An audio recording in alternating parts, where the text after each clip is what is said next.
ముద్దమందారం serial కూడా, కార్తీక దీపం serial కూడా మానేసి కేసీఆర్ స్పీచ్ వస్తే చూస్తారన్న ఇంట్లో ఆడవాళ్ళు. కేసీఆర్ తో కంపేర్ చేయ ఎవరినైనా, పవన్ కళ్యాణ్ ఇల్లు, చంద్రబాబు నాయుడు లేదు. నెక్స్ట్ వచ్చే ఎలక్షన్స్ లో చూడు, అసలు నీ కాంగ్రెస్ కనిపించదు. 2 గంటలు కాదు 5 గంటలు అవలీలుగా మాట్లాడినా కూడా రిమోట్ మార్చకుండా, అన్నం తినకుండా, వాటర్ తాగకుండా చూస్తారు.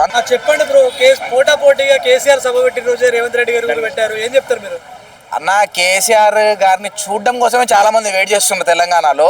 లిటరల్లీ ఎప్పుడు ఎలక్షన్లు వస్తారా బాబు, ఎప్పుడు బీఆర్ఎస్ ప్రభుత్వం టీఆర్ఎస్ ప్రభుత్వం అధికారంలోకి వస్తుంది అన్నట్టు చూస్తున్నారు.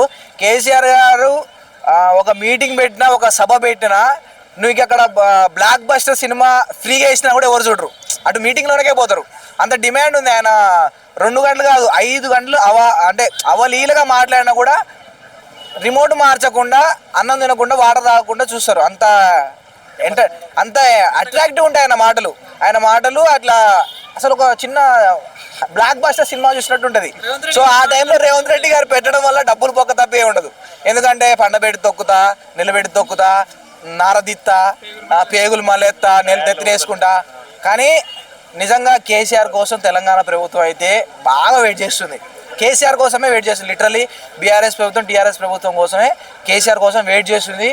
అసలు అవసరం లేదు, డైరెక్ట్గా మాకు ఇక పోయి అక్కడ మన ప్రింట్ మిషన్లో ఒక కార్ తప్ప ఏం కనిపించదు అన్న, కార్ తప్ప ఏం కనిపించదు. నీకు వేరే కాంగ్రెస్ కనిపించదు అసలు. మార్పు కాదు ఈసారి చూడు. ఇప్పుడు నెక్స్ట్ వచ్చే ఎలక్షన్స్లో 2029 కేసీఆర్ నెక్స్ట్ వచ్చే ఎలక్షన్స్లో చూడు, అసలు నీ కాంగ్రెస్ కనిపించదు. తెలంగాణ మొత్తంలో కాంగ్రెస్ కనిపించదు. మాది ఖమ్మము, కంచుకోట, ఖమ్మము, నల్గొండ, కంచుకోటలు పగులుతాయి ఈసారి చూడు. కాంగ్రెస్ కనిపరుగే. మినిస్టర్లు అసలు సీట్లు కూడా రావు, డిపాజిట్లు కూడా రావు. ఒక్కొక్కటి రైతులు లేదు, ఏం లేదు. రైతులు కూడా అర్థమైంది ఉత్తదే. రైతు బంధు ఎవరికన్నా వాళ్ళకి కేసీఆర్ ప్రభుత్వంలో అయినా ఇప్పుడు రేపు అంటే సరే ఇవాళ కాబట్టి రేపు పడేది. ఈయన నెలలు దాటిపోతేనే రైతు బంధు రాలే, ఎవరికి రాలే రైతు బంధు. సగం మందికి వచ్చి సగం మందికి రాలే. ఆల్రెడీ రేవంత్ రెడ్డిని ఎత్తుకొట్టుకుంటాడు. అనవసరంగా ఈ రైతు బంధు పెట్టిండు కేసీఆర్, దీనివల్ల ఉన్న డబ్బులన్నీ పోతున్నాయి, దోచుకోవడానికే లేదన్నట్టు అనుకుంటాడు. అందుకే మూసి ప్రక్షాళన 1,00,000 కోట్లు అంటాడు. అసలు 1,00,000 కోట్లు పెట్టి మూసి ఏందరా ఆయన? పెద్ద పెద్ద కంపెనీలు పెట్టచ్చు, అమెరికా చేయొచ్చు 1,00,000 కోట్లు పెడితే. అంటే ఏదో ఇంకొక 2 సంవత్సరాలు నేను ఒకటి రేవంత్ రెడ్డి గారికి, వాళ్ళ ఎమ్మెల్యేలకి, మినిస్టర్లకి, కార్యకర్తలకు ఒకటే చెప్తాను, ఇంకొక 2 సంవత్సరాలు ఉంది. ఎంతవరకు సంపాదించుకుంటారో అంతవరకు సంపాదించుకోండి, ఎంతవరకు నెట్టుకొని దాచిపెట్టుకోండి. ఇక మళ్ళీ బీఆర్ఎస్లోకి వచ్చేయండి మీరు. ఒక రేవంత్ రెడ్డి తప్ప మీ అందరూ టీఆర్ఎస్లోకి వచ్చేయండి. కానీ తర్వాత మీ కాంగ్రెస్ ప్రభుత్వం రాదు.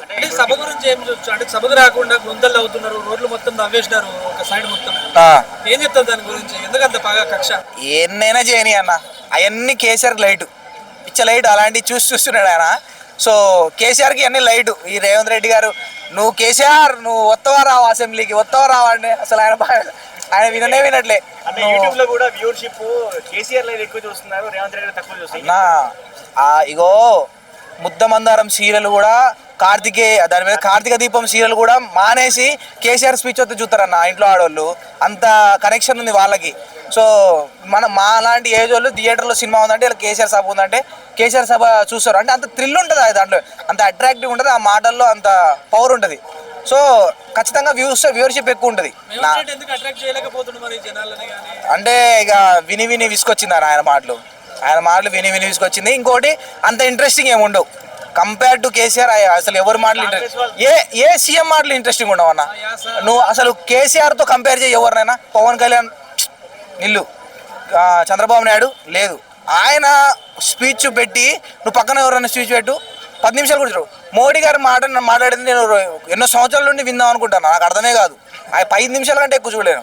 కేసీఆర్ గారి మాట చతురత్వం ఎవరికి రాదు, సీఎంలలోనే ఎవరికి లేదు. ఎవరైనా ఉంటే చెప్పండి కింద కామెంట్స్ లో, నేను చెప్తా. అవును 1000 తునకలు అయితే వదిలే దానికి బాగా డిమాండ్ ఉంది. అంటే ఒక్క మాట చాలన్న. అదే రామగోపాల్ వర్మ కూడా అంటాడుగా, తెలంగాణ యాసలో తెలంగాణ మాటలో ఒక చిన్న లైన్ చాలు, దానికి ఎంతో పవర్ ఉంటుంది. ఇప్పుడు చాలా మంది విమర్శించుంటారు పక్కపక్కలోనే, కానీ కేసీఆర్ విమర్శించినవి అట్లా గుర్తుండిపోతాయి. నార్మల్ టైంలో యూట్యూబ్లో కొట్టుకొని KCR funny stories, funny comedies అని వింటాం. అదే అట్లుంటాయి ఆయన స్టోరీలు కూడా. అది ఉన్నది కాదు, ఎవరికి రాదు. అది ఎన్ని సామెతలు చెప్పినా వేస్ట్ అన్న. 3 నెలల్లో బిడ్డ పుడుతుందా కొడుకు పుడుతుందా ఎన్ని చెప్పినా కేసీఆర్ అంతా కాదు, అదైతే వాస్తవం. కానీ నెక్స్ట్ మాత్రం వన్ సైడ్ గా బీఆర్ఎస్ టీఆర్ఎస్ ఇప్పుడు ఆయన ఇచ్చిన హామీలు ఏంటి? పండగ చేసుకోవచ్చు. టీఆర్ఎస్ వాళ్ళు ఇప్పటి నుంచి నెత్తి మీద గుడ్డేషన్ పడుకోవచ్చు. 2 సంవత్సరాలు కళ్ళు మూసి తెరిచేసరికి బీఆర్ఎస్ ప్రభుత్వం అవుతుంది. రేవంత్ రెడ్డి వచ్చాక ఒరిజినల్ కాంగ్రెస్ లేదు, టీడీపీ వలస పార్టీ మాత్రమే ఉంది, ఒరిజినల్ కాంగ్రెస్ లేదు అంటున్నారు. ఈ గ్యాప్ లో ఇప్పుడు ఇలా చంద్రబాబు నాయుడు గారి బర్త్డే కదా, ఈ చంద్రబాబు అంటే ఫోటోలు బ్యానర్లు పెడుతున్నారు హైదరాబాద్. ఇంక ఈ 2 years లో చంద్రబాబు నాయుడు కొద్దిగా ఇటు లాగండి, ఈ మన రాజకీయాల్లో కొద్దిగా లాగండి, ఇది చూపించి మళ్ళీ టీఆర్ఎస్ అధికారంలోకి వస్తుంది. చూడండి, మళ్ళీ చంద్రబాబు నాయుడు తీసుకొస్తారు, మళ్ళీ రెండింటిని కలుపుతారు అని చెప్పేసి మళ్ళీ అధికారంలోకి వస్తుంది. అంటే చంద్రబాబు నాయుడు గారు మన తెలంగాణ రాజకీయాల్లో కానీ తెలంగాణకి రావడం కూడా బీఆర్ఎస్కి ప్లస్, బీఆర్ఎస్కి అదృష్టం. ఎందుకంటే ఈయన చూపించి అరే వీళ్ళిద్దరు దొంగలే అని చెప్పి ఆయన నిరూపిస్తాడు. అన్న నేను ఒకటే చెప్తాను అన్న, ఎన్ని రోజులైనా ఉండొచ్చు కానీ తెలంగాణ వాళ్ళని గెలుకొద్దు, అది మాత్రం వాస్తవం. ఎందుకంటే ఒక టైంలో ఏమనుకుంటారంటే అంటే ఆంధ్ర ప్రజల మనస్తత్వం ఎట్లుంటే ఫ్యామిలీ, పిల్లలు, మనందరం అని గెలుక్కుంటారేమో. వీళ్ళు కట్టర్, ఫ్యామిలీ లేదేం లేదని చెప్పి ఊర్లలోంచి వచ్చే టైపు. అంటే అంత అవగాహన, అంత కనెక్ట్ అయిపోతారు. రోషం ఎక్కువ, మాటలో మాట్లాడే తీరు కూడా అసలు మామూలుది బాగోదు. వాస్తవం. తెలంగాణ వాళ్ళ జోలికి రావద్దు అంటున్నారు, తెలంగాణ జర్నలిస్టుల జోలికి వచ్చారు. అంటే అది పెద్ద ఇష్యూ కాలేదు, ఇష్యూ అయితే మాత్రం ఇక అది పెద్ద రచ్చ అయింది. చంద్రబాబు మళ్ళొకసారి రుచి చూడాలనుకుంటున్నాను ఇట్లాంటి అంటే చూడరన్న, చంద్రబాబు నాయుడు గారు చాలా తెలియగలరు, ఆయనకు తెలుసు. మనం ఏంటంటే అమరావతి డెవలప్ చేసుకోవాలి, మనకు ఆల్రెడీ ఒక రాష్ట్రం ఇచ్చారు, దాన్ని డెవలప్ చేసుకోవాలి, దాన్ని ఇంకొక సింగపూర్ చేసుకోవాలనే కాన్సెప్ట్ ఉంటుంది. కానీ హైదరాబాద్లో ఏలు పెట్టాలి, దాంట్లో ఏలు పెట్టాలని ఆయన చూడరు. ఎందుకంటే ఆయనకు తెలుసు. ఎందుకంటే ఆయన ఉన్నప్పుడు ఆయన కళ్ళారా చూసినా కదా తెలంగాణ వచ్చింది, ఆయన అంతా చూసిండు కదా. ఆయన చేతులు ఇట్లా వదిలినప్పుడే కదా మనకు వచ్చింది. సో ఎందుకు వదిలిండు అంటే ఆ పవర్ అట్లాంటిది. సో ఆ పవర్ని ఎవరు తట్టుకోలేరు. ఇంకోటి జనసేన కూడా తెలంగాణ పోటీ చేయడం వేస్టే నన్ను అడిగితే. చాలా సీట్లు కూడా వచ్చాయన్నారు, ఆడ సీట్లు వచ్చినాయి, అవన్నీ కార్పొరేట్ సీట్లు, అవన్నీ వేస్ట్ అన్న. హైదరాబాద్ చాలా మంది జనసేన పార్టీ ఇంకా బతికే ఉంది తెలంగాణలో అంటున్నారు. లేదు ఏదో బీజేపీ, మన టీడీపీ, ఇక్కడ కాంగ్రెస్ కొంత ఓటు బ్యాంక్ ఉంది, కానీ అది అసలు వర్కౌట్ కాదు, అది వేస్ట్. దానివల్ల మళ్ళీ టీఆర్ఎస్కి ప్రాఫిట్ వస్తుంది, లాభం వస్తుంది దానివల్ల. కానీ వాళ్ళు ఇక్కడ ప్రచారం చేయడం కూడా వేస్ట్ అన్నాడు. తెలంగాణలో వేస్ట్ అంటున్నాం, ఆంధ్రాలో సింగిల్గా వస్తే ఎట్లా ఉంటుంది మరి?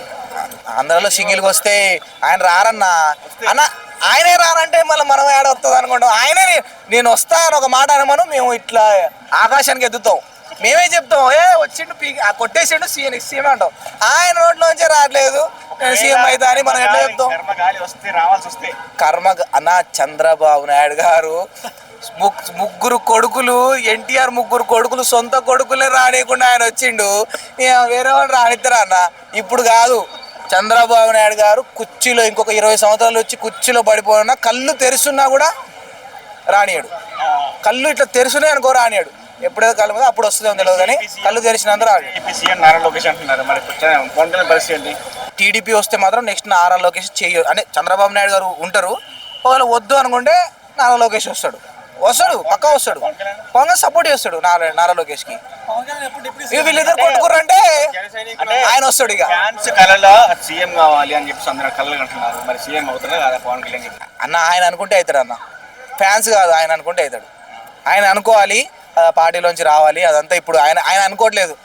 ఆయనకి అన్నా ఆయన అనుకుంటే మేము సపోర్ట్ చేస్తారన్న, మనిషే లేడు, మనిషే వద్దంటే మేము సపోర్ట్ చేస్తాం. నేను ఒక మాట నేను అవుతాం అనుకుంటున్నా అంటే మేము సపోర్ట్ చేస్తాం. అప్పుడు మళ్ళీ జగనే వస్తాడులే. కానీ అది ఎటు తిరిగి జగన్కే ఛాన్స్ ఇస్తానంటే మీ కుర్చీల కోసం కొట్టుకుంటే ఆయన వస్తాడు. ఇక ఆయన వస్తే ఇక ఏలడమే ఉంటుంది. ఇక ఆయన వస్తే కథ వేరుంటుంది.